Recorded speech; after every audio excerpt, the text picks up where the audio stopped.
Hi hello ನಮಸ್ಕಾರ ಎಲ್ಲರಿಗೂ. ಹೇಗಿದ್ದೀರಾ? ಚೆನ್ನಾಗಿದ್ದೀರಾ ಅಂತ ಅಂದ್ಕೊಳ್ತೀನಿ. ಇವತ್ತು ನಾವು ಎಲ್ಲಿಗೆ ಹೋಗ್ತಾ ಇದ್ದೀವಿ ಅಂತ ಗೊತ್ತಾ? ನಮ್ಮೂರಿಗೆ ಹೋಗ್ತಾ ಇದ್ವಿ, ಅಂದರೆ ನಮ್ಮ ಮನೆಯವ್ರ ಮನೆಗೆ ಹೋಗ್ತಾ ಇದ್ವಿ. ಸೊ ನಾನು ರೆಡಿಯಾಗಿದ್ದೀನಿ, ನನ್ನ ಮಗನೂ ರೆಡಿಯಾಗಿದ್ದಾನೆ. ಸೊ ಇನ್ನು ತಲೆ ಎಲ್ಲ ಬಾಚಿಲ್ಲ, ಹಾಗೆ ಡ್ರೆಸ್ ಹಾಕೊಂಡು ರೆಡಿಯಾಗಿದ್ದಾನೆ. ನಾನು ಫುಲ್ ರೆಡಿಯಾಗಿದ್ದೀನಿ. ಸೊ ನಮ್ಮ ಮನೆಯವ್ರಿಗೋಸ್ಕರ ಕಾಯ್ತಾ ಇದ್ದೀನಿ. ಅವ್ರು ಬಂದ ತಕ್ಷಣ ಹೋಗೋದೆ.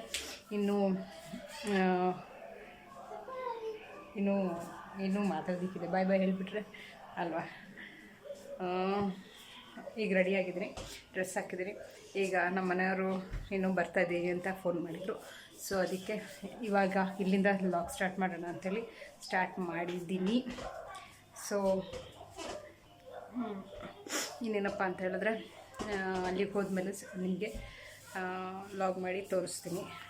ಸೊ ನಾವಿಲ್ಲಿ ಹೋಗೋಷ್ಟೊತ್ತಿಗೆ ಟೈಮ್ ಆಗುತ್ತೆ ಅಂತ ಅಂದ್ಕೊಳ್ತೀನಿ. ನೀನೇನಾದರೂ ಹೇಳ್ತೀಯ? ಹೇಳು, ಮಾತಾಡ್ತೀಯ? ಸ್ವಲ್ಪ ಶೀತ ಆಗಿಬಿಟ್ಟಿದೆ, ಯಾಕೆ ಅಂತ ಗೊತ್ತಿಲ್ಲ. ವೆದರ್ ಚೇಂಜ್ ಆಗ್ತಾಯಿದೆ ಅನಿಸುತ್ತೆ. ಅದಕ್ಕೆ ಇಷ್ಟು ದಿವಸ ಮಳೆ ಇತ್ತು, ತುಂಬ ಮಳೆ ಬರ್ತಾಯಿತ್ತು. ಇವಾಗ ನೋಡಿದ್ರೆ ಇವತ್ತು ಬಿಸಿಲು ಅಂದರೆ ತುಂಬ ಬಿಸಿಲು ಇದೆ. ಏನಪ್ಪ ಸಡನ್ನಾಗಿ ಊರಿಗೆ ಹೊರಟಿದ್ದಾರೆ ಅಂತ ಅಂದ್ಕೊಂಡ್ರೆ, ಈಗ 3 days ರಜೆ ಇದೆ. ಈಗ 3rd Saturday ಬೇರೆ ಅವನಿಗೆ 3rd Saturday ರಜೆ ಇರುತ್ತೆ ಸ್ಕೂಲ್ಗೆ. ಹಾಗಾಗಿ ಮತ್ತೆ ನಾಡ್ದು ಭಾನುವಾರ ಹೇಗಿದ್ರು, ಮತ್ತು ಸೋಮವಾರ ರಜೆ ಕೊಟ್ಟಿದ್ದಾರೆ ಬಕ್ರೀದ್ ಅಂತ ಹೇಳಿ. ಸೊ 3 days ಕಂಟಿನ್ಯೂಸ್ ರಜೆ ಇರೋದ್ರಿಂದ ಹೋಗಿ ಬರೋಣ ಅಂತ ಹೇಳಿ ಹೊರಟಿದ್ದೀವಿ. ಮಾವಂಗೂ ಪಾಪ ಹುಷಾರಿಲ್ಲ ಅಲ್ವಾ. ಸೊ ನೋಡಿಕೊಂಡು ಹಾಗೇ ಅತ್ತೆನ ಮಾತಾಡಿಸ್ಕೊಂಡು, ಆಮೇಲೆ ನಮ್ಮ ಭಾವನ ಮಕ್ಕಳು ಚಿಕ್ಕವರಿದ್ದಾರೆ, ಅವ್ರನ್ನೆಲ್ಲ ಮಾತಾಡಿಸ್ಕೊಂಡು ಬರೋಣ ಅಂಥೇಳಿ. ನನ್ನ ಮಗನಿಗೂ ಸ್ವಲ್ಪ ರಿಲೀಫ್ ಸಿಕ್ದಂಗೆ ಆಗುತ್ತೆ. ಆಮೇಲೆ ಬರೀ ಸ್ಕೂಲ್ ಆಗ್ತಾ ಇರುತ್ತೆ, ಬರೀ ಓದ್ಕೊಳ್ಳೋದು ಅದು ಇದು ಇರುತ್ತಲ್ಲ. ಸೊ ಮಂತ್ಲಿ ಒಂದು ಸಲ ಈ ಥರ ಎಲ್ಲ ಹೊರಗಡೆ ಹೋಗ್ತಾಯಿದ್ರು ಸ್ವಲ್ಪ ಅವ್ನಿಗೂ ರಿಲೀಫ್ ಅಂತ ಅನಿಸುತ್ತೆ. ಆಮೇಲೆ ನಮಗೂ ಅಷ್ಟೇ ಸ್ವಲ್ಪ ಮೈಂಡ್ ರಿಲೀಫ್ ಅನಿಸುತ್ತೆ. ಕೆಲಸದ ಬ್ಯುಸಿನಲ್ಲಿ, ಎಲ್ಲ ಥರದ ಕೆಲಸ ಸ್ಟ್ರೆಸ್ಸಲ್ಲಿ. ನಮ್ಮ ಮನೆಯವ್ರಿಗೂ ಅಷ್ಟೇ ಸ್ವಲ್ಪ ಫುಲ್ ಕೆಲಸದ ಬ್ಯುಸಿನಲ್ಲಿ ಇರ್ತಾರೆ. ಬೀಳ್ತೀಯ, ಹಾಗಾಗಿ ಬೀಳ್ತೀಯ ಹಾಗಾಗಿ ಹೋಗಿ ಬರೋಣ ಅಂತ ಅಂದ್ಕೊಂಡಿದ್ದೀವಿ. ಇವತ್ತು ಹೋಗ್ಬಿಟ್ಟು ಒಂದು 2-3 days ಅಲ್ಲೇ ಇದ್ಬಿಟ್ಟು ಅಲ್ಲಿ ಸ್ವಲ್ಪ ಎಲ್ಲ ಸ್ವಲ್ಪ ಟೈಮ್ ಪಾಸ್ ಮಾಡಿ, ಆಮೇಲೆ ಇವನಿಗೂ ಅಷ್ಟೇ ಸ್ವಲ್ಪ ಆಟ ಆಡಿಕೊಂಡು ಎಲ್ಲ ಬಂದು, ಇನ್ನೇನು ಗೊತ್ತಲ್ಲ, ಅಲ್ಲಿ ಹೋದ್ಮೇಲೆ ನಾನೆಲ್ಲ ತೋರಿಸ್ತೀನಿ, ಎಲ್ಲ ನಿಮಗೂ ಸಿಗ್ತೀನಿ ಅಂತ ಹೇಳ್ತಾ, ಈ 3 days ನೀವು ಮಜಾ ಮಾಡಿದ್ದೀರಾ, ಏನೇನು ಮಜಾ ಮಾಡಿದ್ದೀರಾ ಅಂತ ಹೇಳಿ. ಹಾಗೆಯೇ ಯಾರೆಲ್ಲ ನನ್ನ ಚಾನಲ್ ನೋಡ್ತಾ ಇದ್ದೀರಾ, ಪ್ಲೀಸ್ ದಯವಿಟ್ಟು ಹೋಗಿ ಸಬ್ಸ್ಕ್ರೈಬ್ ಆಗಿ, ಹಾಗೆ ಲೈಕ್ ಮಾಡಿ, ಶೇರ್ ಮಾಡಿ, ಕಮೆಂಟ್ ಮಾಡೋದನ್ನು ಮರಿಬೇಡಿ. ಓಕೆನಾ? ಬಾಯ್ ಬಾಯ್.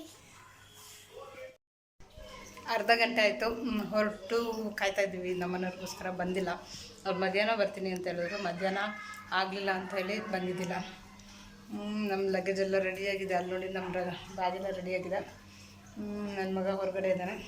ನಾನಂತೂ ಇನ್ನು ಆಬ್ವಿಯಸ್ಲಿ ಗೊತ್ತಲ್ಲ ರೆಡಿಯಾಗಿದ್ದೀನಿ, ನಿಮಗೆ ಗೊತ್ತಾಗ್ತದೆ. ನಮ್ಮ ಮನೆಯವ್ರು ಬಂದ ತಕ್ಷಣ ಹೋಗೋದು ಅಂತ ಅಂದ್ಕೊಂಡಿದ್ದೀವಿ. ಆಲ್ರೆಡಿ ಲೇಟ್ ಆಗ್ತಾಯಿದೆ, ಮಳೆ ಬೇರೆ ಬರೋ ಥರ ಇದೆ. ಇಷ್ಟು ದಿವಸ 1-2 ದಿವಸದಿಂದ ಬಿಸಿಲು ಇದೆ. ಇದಕ್ಕಿಂತ ಮುಂಚೆ ಮಳೆ ಇತ್ತು. ಬಿಸಿಲು ಇದೆಯಲ್ಲ ಅಂತೇಳಿ ಹೋಗಿ ಬರೋಣ. ಆಮೇಲೆ 3 days ರಜೆ ಬೇರೆ, ಸುಮ್ಮನೆ ಇಲ್ಲೇ ಯಾಕೆ ಕಳೆಯೋದು ಅಂತ ಹೇಳಿ ಹೊರಟಿರೋದು. ನೋಡೋಣ ಬನ್ನಿ, ಅಲ್ಲಿಗೆ ಹೋಗ್ಮೇಲೆ ಸಿಗೋಣ. ನನಗೂ ಕಾದು ಬೇಜಾರಾಯಿತು, ಅದಕ್ಕೆ ನಿಮಗೆ ನಿಮ್ಮ ಹತ್ರ ಮಾತಾಡ್ತಾ ಇರೋದು. ಸರಿ ಆಯಿತು, ನಾನು ಹೋಗಿ ಸಿಗ್ತೇನೆ ಆಯಿತಾ? ಓಕೆ, ಬಾಯ್ ಬಾಯ್. ಹಾಗೆಯೇ ಹೋಗಬೇಕಾದ್ರೆ ನನಗೆ ಹೋಳಿಗೆ ತೊಗೊಂಡು ಹೋಗಬೇಕು ಅಂತ ತುಂಬ ಇಷ್ಟ ಆಯಿತು. ಅದೇ ಮನೆ ಹೋಳಿಗೆ ಮಾಡ್ತಾ ಇದ್ದಾರೆ ಅಲ್ಲಿ. ಸೊ ಅದಕ್ಕೆ ಅಲ್ಲಿಂದ ಮನೆ ಹೋಳಿಗೆ ತೊಗೊಂಡು ಹೋಗ್ತಾಯಿದ್ದೀನಿ. ಮನೆಗೆ ಹೋದ್ಮೇಲೆ ಸಿಗ್ತೀನಿ, ಬಾಯ್. ಹಾಯ್ ಹಲೋ ನಮಸ್ಕಾರ. ನಾವು ನಿನ್ನೆ ಬರಬೇಕಾದ್ರೆ ಲೇಟ್ ಆಗಿತ್ತು, 11 ಗಂಟೆ ಆಗಿತ್ತು. ಅದಕ್ಕೆ ಯಾವುದೇ ಥರದ ವೀಡಿಯೋ ಮಾಡಲಿಲ್ಲ. ಸೊ ಎಲ್ಲ ಮಕ್ಕಳು ಆಟಾಡ್ತಿದ್ದಾರೆ ಇಲ್ಲಿ. ಸ್ವಲ್ಪ ನೀರೆಲ್ಲ ಚೇಂಜ್ ಆಯ್ತಲ್ವ, ವೆದರೆಲ್ಲ ಚೇಂಜ್ ಇದೆಯಲ್ವ, ಹಂಗಾಗಿ ನಂಗೆ ಸ್ವಲ್ಪ ಗಂಟಲು ಮತ್ತು ಥ್ರೋಟ್ ಪೇನ್ ಸ್ಟಾರ್ಟ್ ಆಗಿದೆ. ಥ್ರೋಟ್ ಪೇನ್ ಮತ್ತು ಕೆಮ್ಮು ಸ್ಟಾರ್ಟ್ ಆಗಿಬಿಟ್ಟಿದೆ ಸ್ವಲ್ಪ. ಬನ್ನಿ ತೋರಿಸ್ತೀನಿ ಯಾರ್ಯಾರು ಏನೇನು ಮಾಡ್ತಿದ್ದಾರೆ ಅಂತ. ಬೆಳಗ್ಗೆ ಒಂದು 7 ಗಂಟೆ ಆಗಿದೆ. ನೋಡಿ ಅಲ್ಲಿ ಮಕ್ಕಳೆಲ್ಲ ಆಟಾಡ್ತಾಯಿದ್ದಾರೆ.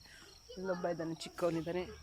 ಅಲ್ಲಿ ನನ್ನ ಮಗ ಇದ್ದಾನೆ, ಅಲ್ಲಿ ಇನ್ನೊಬ್ಬ ಅಲ್ಲಿ ಆಟಾಡ್ತಾಯಿದ್ದಾನೆ. ನೋಡಿ ಎಲ್ಲ ಮಕ್ಕಳೆಲ್ಲ ಆಟಾಡ್ತಾಯಿದ್ದಾರೆ. ಒಳಗಡೆ ಕೆಲಸ ಮಾಡೋರು ಕೆಲಸ ಮಾಡ್ತಾಯಿದ್ದಾರೆ.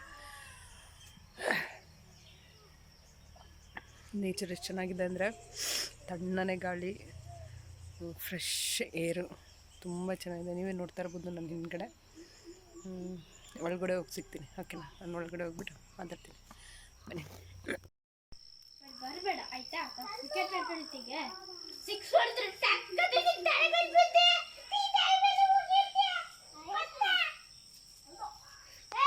ಏನಂದ ಅಣ್ಣ ನಿನ್ನ ಆಟಕ್ಕೆ ಸೇರ್ಸೋಕಲ್ವಾ ನೀನು ಹೋಗಲ್ವಾ ಕ್ರಿಕೆಟ್ ಆಟ ಆಡೋದಕ್ಕೆ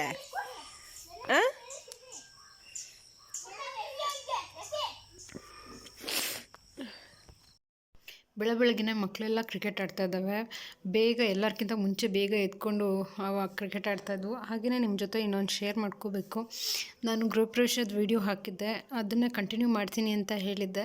ಬಟ್ ಅದಕ್ಕೆ ನಾನು ಕ್ಷಮೆ ಕೇಳ್ತಾ ಇದ್ದೀನಿ. ಯಾಕೆ ಅಂತ ಹೇಳಿದ್ರೆ ಆ ವಿಡಿಯೋ ಏನಾಗಿದೆ ಅಂತ ಹೇಳಿದ್ರೆ ಎಲ್ಲ ವಿಡಿಯೋ ಮಾಡಬೇಕಾದ್ರೆ ಡಿಲೀಟ್ ಆಗಿಬಿಟ್ಟಿದೆ. ಅದು ನಾನು ನೋಡೇ ಇರಲಿಲ್ಲ. ನನ್ನ ಮಗ ಫೋನ್ ಇಟ್ಕೊಂಡು ಏನೋ ಮಾಡ್ತಾ ಇರಬೇಕಾದ್ರೆ ಅದು ನಾನು ವಿಡಿಯೋ ಮಾಡಿರೋದನ್ನೆಲ್ಲ ಸ್ಟೋರೇಜ್ ಜಾಸ್ತಿ ಆಗಿಬಿಟ್ಟು ಫುಲ್ ಡಿಲೀಟ್ ಮಾಡಿಬಿಟ್ಟಿದ್ದೇನೆ. ಹಾಗಾಗಿ ನಾನು ದಯವಿಟ್ಟು ಕ್ಷಮೆ ಕೇಳ್ತೀನಿ. ಅದಕ್ಕೆ ಆ ವಿಡಿಯೋ ನಾನು ಕಂಟಿನ್ಯೂ ಮಾಡೋಕ್ಕಾಗಲಿಲ್ಲ. ಅದಕ್ಕೆ ನನಗೆ ತುಂಬ ಅಂದರೆ ತುಂಬ ಬೇಜಾರಾಯಿತು ಆ ವಿಡಿಯೋ ಡಿಲೀಟ್ ಆಗಿರೋದಂತೂ. ಹಾಗಾಗಿ ನನಗೆ ಬೇಜಾರಾಗ್ತಾಯಿದೆ. ಸೊ ಪ್ಲೀಸ್ ಸಾರಿ ಅಂತ ಹೇಳ್ತಾ ನಾನು ಊರಿಗೆ ಬಂದಿದ್ದೀನಿ. ಹಾಗಾಗಿ ಅಲ್ಲಿ ಊರಿನ ವಿಡಿಯೋ ಮಾಡ್ತಾಯಿದ್ದೀನಿ. ಒಂದು 7 ಗಂಟೆ 7:15 ಆಗಿತ್ತು. ಎಲ್ಲ ಅವ್ರವ್ರ ಕೆಲಸದಲ್ಲಿ ಬ್ಯುಸಿ ಇದ್ದಾರೆ. ಹಾಗೆಯೇ ಮಕ್ಕಳಂತೂ ತುಂಬ ಎಂಜಾಯ್ ಮಾಡ್ತಾ ಇದ್ದಾವೆ. ಅಂದರೆ 3 ದಿವಸ ರಜೆ ಇತ್ತಲ್ವ, ಅವ್ರುಗಳ್ಗೂ ಸ್ವಲ್ಪ ಬೋರ್ ಆಗ್ತಾಯಿತ್ತು. ಹಾಗೆಯೇ ನನ್ನ ಮಗನಿಗೂ ಸ್ವಲ್ಪ ಒಂಥರ ಊರಲ್ಲಿದ್ದಂಗೆ ಆಗಲ್ಲ ಅಲ್ವ, ಹಾಗಾಗೆಲ್ಲ ಫುಲ್ಲು ಎಂಜಾಯ್ ಮಾಡ್ತಾಯಿದ್ದಾರೆ ರಜೆಗಳನ್ನ. ಏಯ್ ಸುಮ್ಮನೆ ಇರು. ಎರಡು ಮಕ್ಕಳು ಸೇರಿ ಭಾರಿ ರಿಪೇರಿ ಮಾಡ್ತಾ ಇದ್ದಾವೆ ಸೈಕಲ್ನ. ಹಾಯ್ ಮಾಡು, ಹಾಯ್ ಮಾಡು, ಹಾಯ್ ಮಾಡು, ಹಾಯ್ ಮಾಡು, ಹಾಯ್ ನೀನು ಹಾಯ್ ಮಾಡು.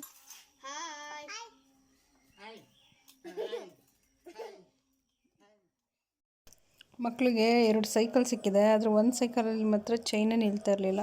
ಆದರೂ ನನ್ನ ಮಗ ಹೋಗಿ ಬಂದು ಅದೇ ಸೈಕಲಲ್ಲೇ ಹೊಡಿತಾ ಇದ್ದ. ಆ ಸೈಕಲ್ ಚೈನ್ ಬಿಚ್ಚೋದಂಗೂ ನಮ್ಮ ಕೆಲಸ ಕೊಡ್ತಾಯಿದ್ದ. ನಮ್ಮನ್ನು ಕೂರೋದಕ್ಕೆ ಅಂತಲೇ ಬಿಡ್ತಾ ಇರಲಿಲ್ಲ. ಅಲ್ಲಿ ನೋಡಿ ಅಲ್ಲಿ ಎಷ್ಟು ರಿಪೇರಿ ಮಾಡ್ತಾಯಿದ್ದಾವೆ ಮಕ್ಕಳು ಅಂತ ಹೇಳಿದ್ರೇ ಕೇಳ್ತಾ ಇರಲಿಲ್ಲ ನಮ್ಮನ್ನು. ನಾವು ಆ್ಯಕ್ಚುಲಿ ಇನ್ನೂ ತಿಂದಿರಲಿಲ್ಲ ಬೆಳಗ್ಗೆ. ಅದನ್ನೆಲ್ಲ ಬಿಟ್ಕೊಂಡು ಈ ಮಕ್ಕಳದ್ದು ಸೈಕಲ್ ಸರಿ ಮಾಡೋದಾಗಿದೆ. ಬೆಳಗ್ಗೆನೇ ಏನು ಮಕ್ಕಳದ್ದೇ ಫುಲ್ ಆರ್ಭಟಾಗೋಗಿತ್ತು. ಹಾಗೇ ಸೈಕಲ್ದು ಚೈನ್ ಎಷ್ಟು ಸರಿ ಮಾಡಿದ್ರು ಮತ್ತೆ ಬಿಚ್ಚೋಗ್ತಾಯಿತ್ತು. ಅದನ್ನು ಸ್ವಲ್ಪ ಸರಿ ಮಾಡಿಕೊಡ್ಬೇಕಿತ್ತು, ಆದರೆ ಮಾಡಿಕೊಡೋಕ್ಕಾಗಲಿಲ್ಲ. ಸೊ ಎಲ್ಲ ಮಕ್ಕಳು ನೋಡಿ ಅಲ್ಲಿ ಒಬ್ಬ ಬಂದ ಅಂತ ಇನ್ನೊಬ್ಬ ಬಂದ ಅಂತ ಒಬ್ರಿಗಿಂತ ಒಬ್ಬರು ಏನು ಕಮ್ಮಿ ಇಲ್ಲ ಯಾರೂ.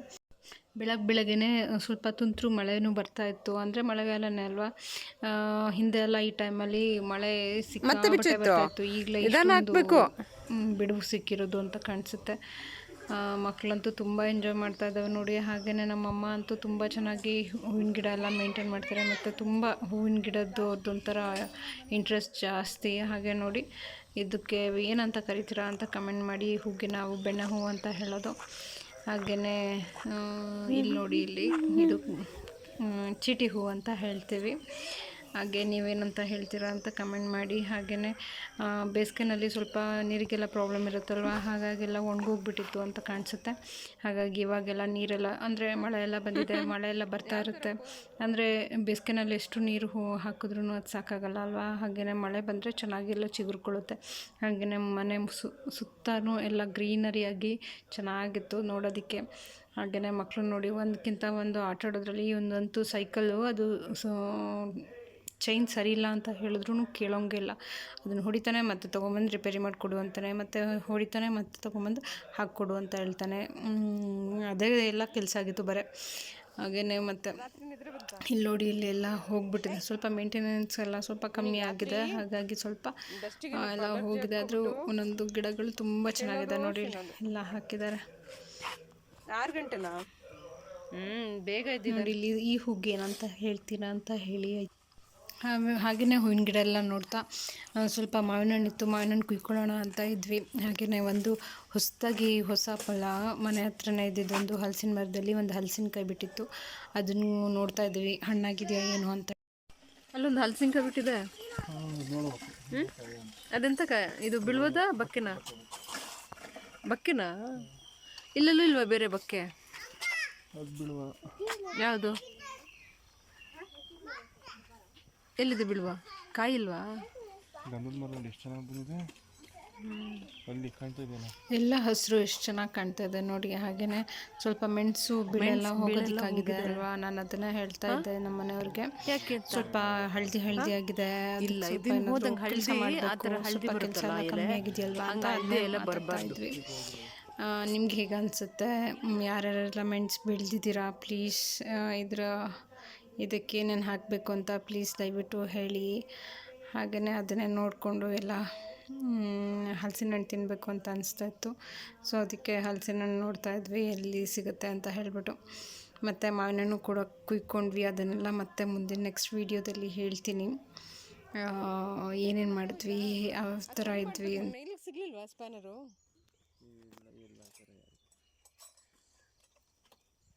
ಏನದು? ಇವನು ಹಿಂದೆ ತಿರುಗಾದಿ, ಇವನು ನಿಮ್ಮ ಅಣ್ಣನ ಹಿಂದೆ ತಿರುಗಾದಿ ನೀನು. ಹಾಂ ಇಡೀ ಎತ್ತು ಆ ಪೆಟ್ಲು ಹಿಂದೆ ಮಾಡಬೇಡ ಅಂತ ಹೇಳ್ತಲ್ಲ ನಾನು ಪೆಟ್ಲ.